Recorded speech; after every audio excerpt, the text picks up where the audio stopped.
Ayan guys, welcome to my YouTube channel again and my FB page. Ang topic natin ngayon is about journalism. I-define natin kung ano nga ba ang ibig sabihin ng journalism. Pero mag-shoutout muna tayo guys, siyempre sa ating mga tropa. Gusto ko mag-shoutout kay Police Brigadier General Andre Perez Dizon ng PNPA Director nasa Silang Cavite. I don't know kung saktong aking na-pronounce na lugar. Basta Cavite. And kay Sir Jojo Remigio, ating mga tropa yan guys. And shoutout yun gihapon kan Mayor Warren Aguilar ang Gandara Samar. And memberhan mga member sang Guniang Bayan han Gandara. And Anictus Barbershop Adalera may San Bartolome Street ang Katbalogan, Tabuklay rahan Gear Up Life, Arani rahan City Tours. Speaking of City Tours guys, may danabiyay kang Tacloban to Katbalogan, Katbalogan to Calbayog, Calbayog to Katbalogan, Katbalogan to Tacloban. Yan. And may tira direct flight nira guys, pero may dirahin stopover ha Malaysia, Kuala Lumpur, ngayon Hong Kong, mapili lang kamo. Kuala Lumpur, Hong Kong or Singapore. And Niñas Salon Tanawan Leyte, Luyula Kunuhan, Andox Lechon, poblasyon. And Chili Space nganhin Casa Esperanza han dahil may M Christian Building ayun na mumutang lira Rizal Avenue ang Katbalogan Barangay 4 harani lang City Hall ngayon harani gulera talagahan City Plaza. Ayan, bisitahan na lang nyo guys ang Chili Space ngayon an Casa Esperanza, labi ng mga bisita nato wala may nakakaturugan din Katbalogan kung nag-overnight tira din bisitahan na lang, mag-inquire na lang kung pera nila room rate. And ang Chili Space guys, yun na lang may nakaginuhulat kayo mo sangkay, wala kahin napapahuwayan o wala ka meeting place nga karuyag mo very peaceful lang place. So pagka to Chili Space ay may dera rate ka ng 1 hour kung mag-standby ka lang dito, may ginuhulat or nagre-review ka para na mo examination or whatsoever. Yan, pagka to na kamo guys. Kaya sa sinabi ko kanina guys, ano nga ba ang journalism? Kailangan i-define natin to ng maayos para nagkakaintindihan. Ikaw ba na nagba-vlog or nagba-vlog? By the way guys, ang pinagkaiba ng vlog, yung letter V, and vlog na letter B as in boy, wala namang B as in boy, di ba? Basta vlog and vlog.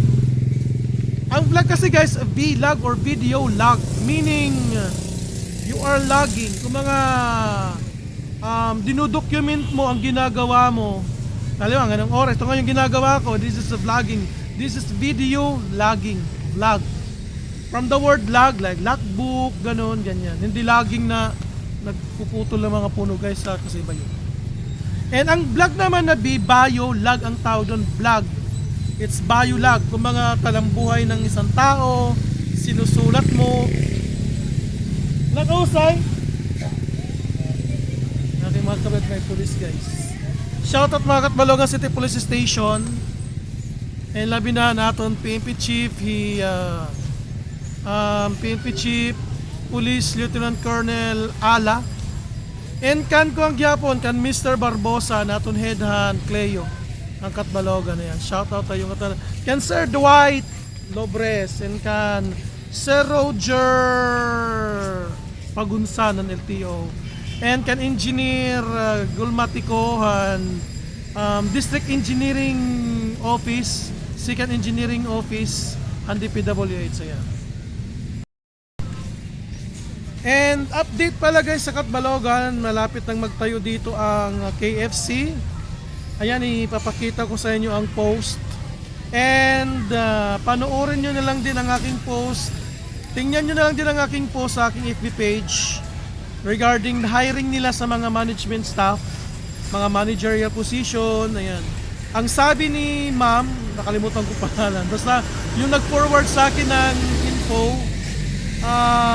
wala pang mga crew, wala pang hinahire na crew, mga ano pa lang, managerial position pa lang. So abangan nyo na lang din mga post, mga updates regarding that. And masaya tayo dito sa Catbalogan na at least pumapasok na yung mga malalaking mga companies, mga national companies, mga international companies, international brands. Kaya syempre karangalan nyo ng Catbalogan, para hindi na tayo kailangan dumayo pa sa ibang lugar para mapunta niyan, makainan yung mga yan. Diba? KFC, Shakey's, Greenwich, Chowking, ayan, papasok na rin yan dito sa Catbalogan. Yan, let's go to the topic na guys. Ang daming mga iklabo natin guys. Ay, ano nga ba ang ibig sabihin ng journalism? Ito guys, according to Wikipedia. According to Wikipedia na ating na-research, it is the production and distribution of reports on the interaction of events, facts, ideas, and people that are the news of the day, and that inform society to at least some degree of accuracy. The word a noun applies to the occupation, it is a professional or not, the methods of gathering information, and organizing literary styles. Mamaya ko ito anon guys, I expound. The appropriate role for journalism varies from country to country, as the perceptions of the profession and the resulting status. In some nations, the news media are controlled by government and are not independent. In others, news media are independent of the government and operate as privately or private industry. In addition, countries may have differing implementations of laws handling the freedom of speech, freedom of the press, as well as slander and libel cases. Additionally, many academics have researched the role of journalism in the proliferation of globalization, contributing to a more interconnected world as one. Ayan, sinabi dito methods of gathering information. Halimbawa, merong nagbanggaan sa isang lugar. Yan, pupuntahan mo doon, titingnan mo kung ano nangyari, mag-investigate ka, pwedeng mag-video, pwedeng mag-picture para i-post sa social media or print sa newspaper, o pwede i-broadcast sa TV or sa radio. And mag-interview ka yung biktima, yung salarin and whatsoever, the time and place. Yan. Ang tawag dun guys is gathering of information para ma-relay mo ang information regarding that incident.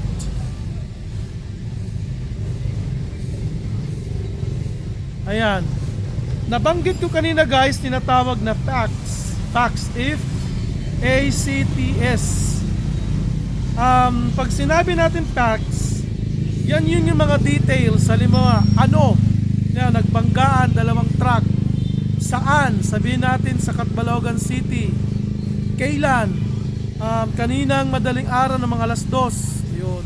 Sino-sinong mga involved? Paano? Ganyan. Yun guys ang tinatawag na facts, mga details.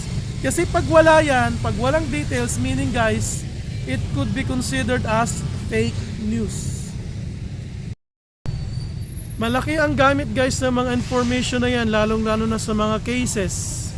Kagaya ko, nangyari sa akin na i-post ko isang incident sa isang lugar dito sa, nandun na yun sa court, di na natin pwede pakialaman. I am just citing an example.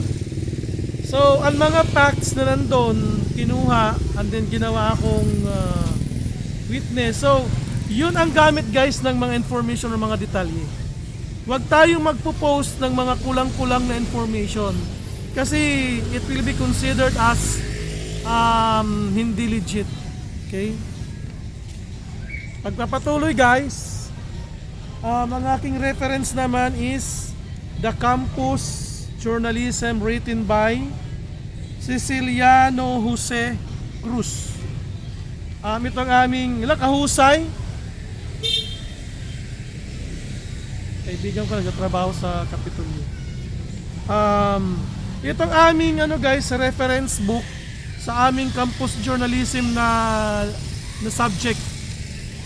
According to him, sa kanyang libro, kanyang panulat, the word journal comes from the Latin word giorna or diorna, which means daily. Pag sinabi mo kasing journal, it is daily events. In ancient Rome, short bulletins of battles, fires, and elections compiled by government officials were posted up in public places. These were called the Acta Diurna, which means daily events. Yan, so sa panahon daw noon, pinupost yan sa public kung ano mga kaganapan. Sa Webster naman na dictionary, ang definition ng journalism, the occupation of writing for publication in newspapers and other periodicals.